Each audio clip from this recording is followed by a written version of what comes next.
I need parents of all ages with kids of all ages to please mind their business. Even if you think that we're doing something that you don't agree with, you don't need to be keeping tabs of our lives like that. If it's not something that's harming us or harming you or somebody else, you don't need to keep tabs of what we are doing with our bodies. If you find a rapper that may say some type of medication or pill that will imply that maybe we're getting an abortion or maybe we're pregnant or we're taking a plan B, you don't need to bring that up. You don't need to say, I know you screwing. And I have a problem with that because that makes me feel like I can't hide anything. I can't keep anything to myself because you're snooping. You find a rapper, you throw that shit away. You don't look at it and then try to see, oh, okay, well, this is the medication that you take morning after, and I know that you screwing. And then you won't say it so proudly. We're not having these conversations. I'm not having a conversation with my mom about fucking, okay? Because you'll be so quick to get mad when I cuss or I say something that makes you know that I'm a grown woman. But as soon as I don't want to tell you about my sex life, you feel like you need to know everything. I don't like that, and it is not cool, especially with Black parents always feeling as if they have to be aware of their daughters and what they are doing and who they are fucking and who they are screwing, especially if they are over 18. You cannot control what women are doing over 18, because the minute a man who is 30 years old is sleeping with 18-year-old women, barely legal women, oh, well, they're of age, they're grown enough to fuck these men, because y'all find these women attractive, right? We have women that are old enough to do sex work, women old enough to be 18 fucking 50-year-old men, they get paid, that's great, but they're old enough to fuck you when you are attracted to them. But then when they are fucking somebody else that's not you, you have a problem with that. And that's how I feel a lot of times with men like T.I. who want to monitor their daughters' sex lives and behavior because they are secretly sexually attracted to their daughters. And I genuinely believe that, because why would a man be so concerned about a daughter's sex life? Why would a man be so concerned about his own daughter's vagina and checking to see if her hymen is broken to make sure that she's not having sex? And she probably is having sex, okay? She probably is having sex in other ways that you may not think is sex, but she's having sex. Just because she's not being penetrated does not mean that she's not having sex, okay? What if she's a lesbian? Or what if she's bi and she's fucking other women? Not all women like penetration. Some women have sex orally. Suppose she goes horseback riding and she breaks her hymen that way. She's probably into athletics. So what if her hymen breaks because she's playing some type of sport? Or what if she's wearing a tampon and her hymen breaks that way? Because a lot of us break our hymens that way. When I had sex, it hurt like hell, but I didn't bleed. And a lot of times we probably break our hymens by inserting a tampon up our vajayjays. And that's why a lot of times people are against tampons, because they feel like, oh, you're not going to be a virgin that way. And, a man has to break that himself. And what I have a problem with is, if you are against your daughters wearing tampons, you are dirty, you are nasty, and you are not hygienic. If you just have their, vaginas just bleeding everywhere. And I know people may not have the funds or the means to get tampons, but if you have the means to buy your child a tampon and you are not buying them a tampon because you don't want their hymens to break, you are dirty and you are nasty. Because that child could possibly bleed all over their pants and embarrass themselves. Or they're not even clean because they got blood and they got semen or they got cum everywhere. Or discharge, whatever you call it. But all you can think about is, oh, at least she's a virgin. And as somebody mentioned, there are parents who are more relieved that their daughters lose their virginity due to rape than losing their virginities because they liked a guy or a girl and they decide to have sex. Parents would rather hear that their child was raped than to hear that their child willingly went out and had sex with someone that they trusted and that they found attractive. I don't like that at all. And I had a situation where my mom had to confront me about lying, because I said I was staying at a friend's house, but I was really staying the night at a guy's house. And she found that I had a Plan B packet, and she decided to be all nosy and look. Because my thing is, you know how many medications we take in this household? Like, here's a medication bottle I have now. You know how many allergy medications that I take because of my allergies and because of my asthma? Why did you decide, let me just go look at the packet and see, you know, if she's screwing? Let me go see, because I'm nosy as hell. And my mom has always did this, where I would have diaries, I would have journals, and I would try to write my emotions to try to deal with them, because I was being bullied, I was suicidal. She would read my diary, and instead of just keeping it to herself, she would let me know that she read all of my most vulnerable feelings and will read them out loud to make me feel so embarrassed, to make me feel so ashamed that I couldn't even express that in a fucking book. And I don't even have a diary or a journal to this day at 25 that I can look back and say, damn, that was how I was feeling, because my mom made it so I couldn't even keep a diary. I had a diary in high school and I lost it. And this fucking asshole of a teacher, this bitch, and I feel like there are some bitches. She found my diary, right? Now, she could have just threw it away, because kids wrote some nasty shit in that, and were saying, you so stupid for even leaving your diary out in the open, which people lose their shit. People lose their diaries. For you to open the diary up and to read it, and to not only read it, but to let people know that you read it, so they can feel like shit, so they can feel like, damn, well, I can't even hide my feelings anywhere, because people are always going to know. That's disgusting and that's cruel. And you know, you didn't have to say, oh, we found your diary, because that's how they said. They said, oh yeah, somebody found your diary. And then when I looked at it and I was like, ooh, they said, ooh, well, somebody must have wrote in her diary. Fuck these white ass teachers that I had, because they were some bitches. They were, because I went to a very affluent white school, and I didn't have the very most supportive teachers. But I just feel like I could never write anything, because every time I try to write, somebody would say, I read your diary and you were saying how you want to kill yourself and you want to be popular and these kids don't like you and ha ha ha. Like, you didn't want me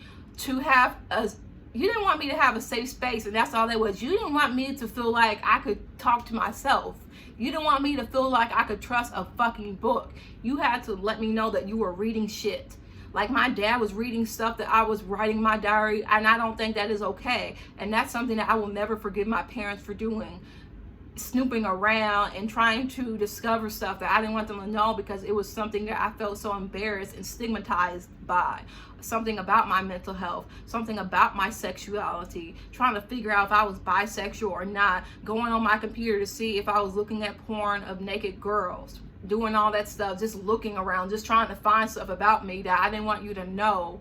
And that's really not cool. It's really not cool. And I hate saying this like I'm a child, like I'm ignorant, but that's just how I feel. I really feel like, even if you do suspect that your child is having unprotected sex or having sex, you don't need to confront them like, I know you fucking. You need to have a conversation with that child and say, look, you know, if you are having unprotected sex, you need to be careful and you need to be safe. If you are having sex, you need to be safe. And I do think that's how my mom handled it, because, you know, I'm 25. You know, she can't talk to me how she would talk to me if I were 16. But I just feel like you don't need to confront me in a way where you feel like you all up in my sex life, you all up in my business, or you have dads trying to find out if their daughter's fucking. And this is something that happens a lot in Black families, especially in really religious Christian households, where dads are always trying to make sure their daughters isn't fucking, but their sons can fuck, because these men are fuckboys who use a lot of girls in their lives, and they specifically go after good girls that don't want to give it up, and girls that they feel that they cannot easily get to fuck, so they have to trick them and make them feel special so they can give them the pussy.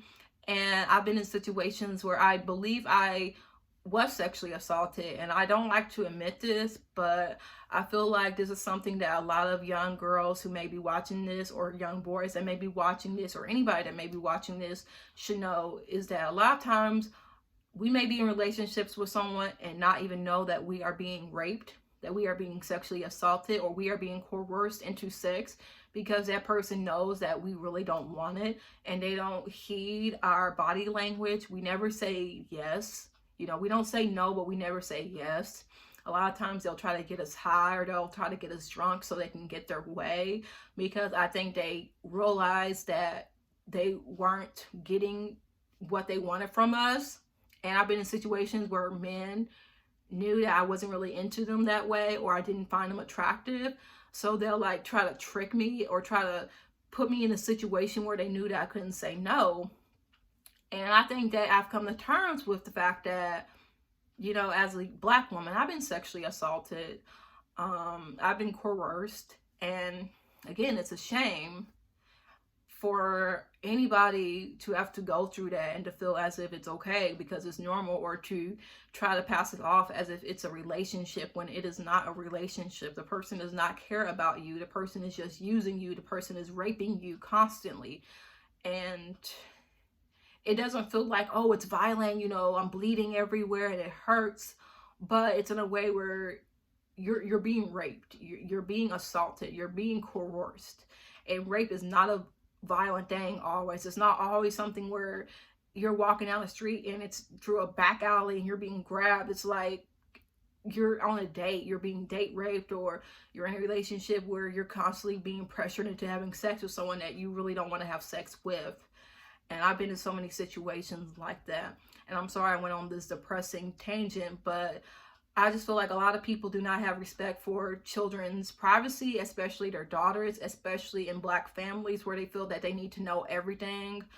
And I believe that there are fathers, and I'm not saying that T.I. is one of them, but the fact that men are so obsessed with policing their daughter's sexuality, especially when their daughters tend to fit into an image where men sexualize them. My dad would oftentimes make note of the fact that I was very curvy for my age. You know, I had thighs, I had breasts, I had a butt, and even though I was a thin child, he would make note that I was a curvy girl and how like I needed to cover up, but he would always be so fascinated with it, and I found that very weird.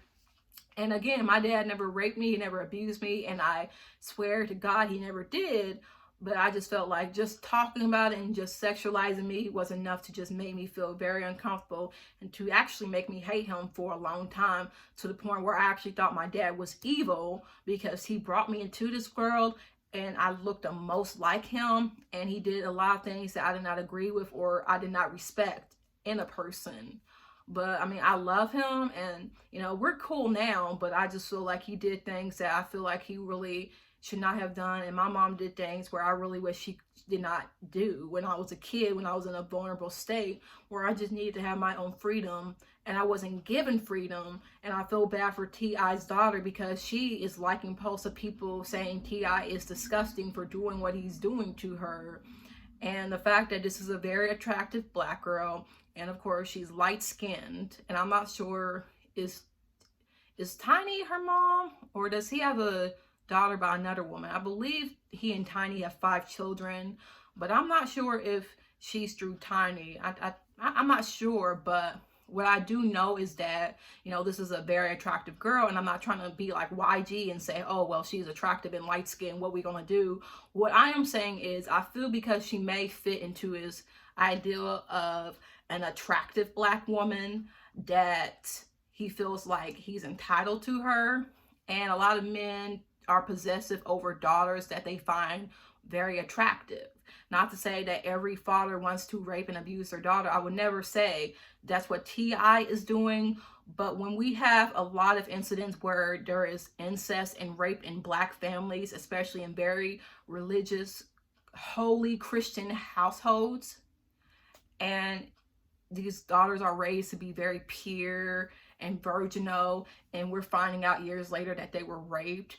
And these girls are called fast, and you know, they had troubled lives, and they're always sleeping around, and you know, they may have borderline personality disorder, or they may not have stable relationships, or they're in very dangerous sex work activities. And we're like wondering, like, why, how did that happen? And then we find out, you know, they were raped by their fathers, and they were shamed to the point where they don't know who loves them. They don't know what is safe work. They don't know safety, because all they know is their parents doing such horrible things to them, or their close loved ones doing things to them. And it's very sick. So again, I don't want to say that's what T.I. is doing, but when you are a man and you are so obsessed with your daughter's sexuality to the point that you are taking her to the gynecologist to make sure that she's a virgin, because you have this ideal that she can't be fucking anybody, even at 18, that makes people think, okay, do you want to fuck your daughter yourself? Like, do you want to fuck your daughter and you're mad that you can't because of the stigma behind it, and you know it is wrong? So the only thing you can do is to control your daughter and to make sure men don't have what you can't have, because that's what it looks like. I mean, we see that with Trump, with how he's obsessed with his daughter. He called his daughter a hot blonde woman, you know, and then we got some black fathers that'll look at their daughters and say, oh, you a fine light-skinned thing, you a red bone, you know, or you a fine thick bitch.